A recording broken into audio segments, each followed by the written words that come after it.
Rapist ಅವನೇ killer, ಅವನೇ ಹರ್ಷಂದ್ರನೇ killer, ಅವನ ಮಕ್ಕಳು ಯಾರ್ದಿ ರೇಪಿಸ್ಟ್, ಯಾರ್ದಿ ಕಿಲ್ಲರ್. ಒದ್ದು ಒಳಗಡೆ ಹಾಕ್ಬೇಕು, ಅವನು ಒದ್ದು ರಾಡು ರಸ್ತೆಯಲ್ಲಿ ಬೆತ್ತಲೆ ಮಾಡಿ ಒದ್ದು ಒಳಗಡೆ ಹಾಕ್ಬೇಕಲ್ಲ. ನೂರಾರು ಜನರನ್ನ ಕೊಂದಿದ್ದಾರೆ.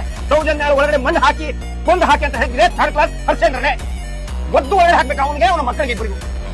ಅವಾಗಲೇ ಸಮಾಧಾನ ಸಿಗುತ್ತೆ ನಮ್ಗೆ. ಅಲ್ಲಿವರೆಗೆ ನಮ್ಗೆ ಸಮಾಧಾನ ಸಿಗಲ್ಲ. ನಮ್ಗೆ ಬಹಳ ಖುಷಿ ಅಲ್ಲ. SIT ಆದ ತಕ್ಷಣ ನನಗೆ ಹತ್ರಿ ಏನಷ್ಟೊಂದು ಖುಷಿ ಆಗಿಲ್ಲ. ಅವರಿಗೆ ಶಿಕ್ಷೆ ಆಗ್ಬೇಕು, ಅವ್ರಿಗೆ ಶಿಕ್ಷೆ ಆಗ್ಬೇಕು, ಒದ್ದು ಒಳಗಡೆ ಹಾಕ್ಬೇಕು, ಬೆತ್ತಲೆ ಮಾಡಿ ಮುಕ್ಕಳಿ ಮೇಲೆ ಒದ್ದು ಒಳಗಡೆ ಹಾಕ್ಬೇಕು. ಅವ್ರನ್ನ ಹಂಗೆ ಒದ್ದು ಕೊಡಬಾರ್ದು. ಅವ್ರನ್ನ ಸಾರ್ವಜನಿಕರವಾಗಿ ಒದ್ದು ಒಳಗಡೆ ಹಾಕ್ಬೇಕು. ಒಂದು ಎರಡು ಅಲ್ಲ, ಬಂದಂತ ಹೆಣ್ಮಕ್ಳಿಗೆ ಎಲ್ಲರಿಗೂ ಕೊಲೆ ಮಾಡಿ ಕಾಡಲ್ಲಿ ಕೊಳೆಯುವ ರೀತಿ ಮಾಡಿದ್ದಾರೆ. ಅವರು ಕೊಳಿಸಿದ್ದಾರೆ ಹೆಣಗಳನ್ನ, ಕೊಳತ ಮೇಲೆ ಹೂದು ಹಾಕ್ತಿದ್ದಾರೆ. ಎಲ್ಲ ಗೊತ್ತಿದೆ. ಆಸಿಡ್ ಹಾಕಿದ್ದಾರೆ ಹೆಣ್ಮಕ್ಳಿಗೆ. ಮೈಸೂರಿನಿಂದ ಬಂದಂತ ಹೆಣ್ಮಕ್ಳಿಗೆ ಅತ್ಯಾಚಾರ ಮಾಡಿ ಆದ್ಮೇಲೆ ಅವಳು ಗುರುತು ಸಿಗಬಾರ್ದು ಅಂತ ಹೇಳಿ ಆಸಿಡ್ ಹಾಕಿ ಸುಟ್ಟು ಅದ್ರ ಮೇಲೆ ಪೇಪರ್ ಹಾಕಿದ್ದಾರೆ. ಇದೇ ಹರ್ಷಂದ್ರನೇ ಮಾಡ್ತಿದ್ದ ಉದಯ್ ಜೈನು. ಎಲ್ಲರಿಗೂ ಅದೇ ದಂಧೆ ಮಾಡಿದ್ರು. ಯಾವ್ದು ಹೇಳೋಂಗಿಲ್ಲ, ಕೇಳೋಂಗಿಲ್ಲ. ಕೇಳಿದ್ರೆ ಧರ್ಮಸ್ಥಳಕ್ಕೆ ಅಪಪ್ರಚಾರ ಮಾಡ್ತೀರಿ.